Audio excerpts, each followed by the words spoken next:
And special thanks to our friends at this company who were nice enough to send us their Fingerprint smart doorknob. As you can see, this is a smart doorknob where you just put your fingerprint there to unlock your door. Love the box here. Lock, like it.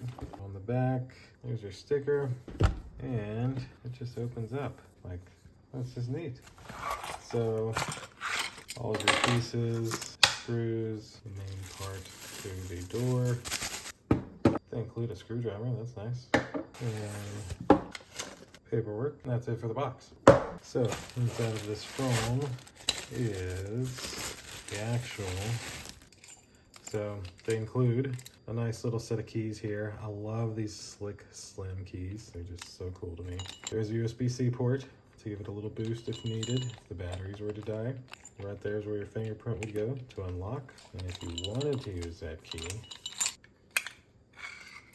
it's under there. Like that's unique as can be. Like you can't even find the key lock with it being hidden under there. That's awesome.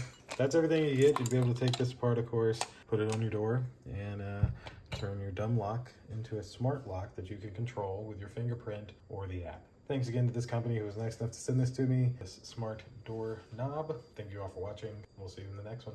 Deuces.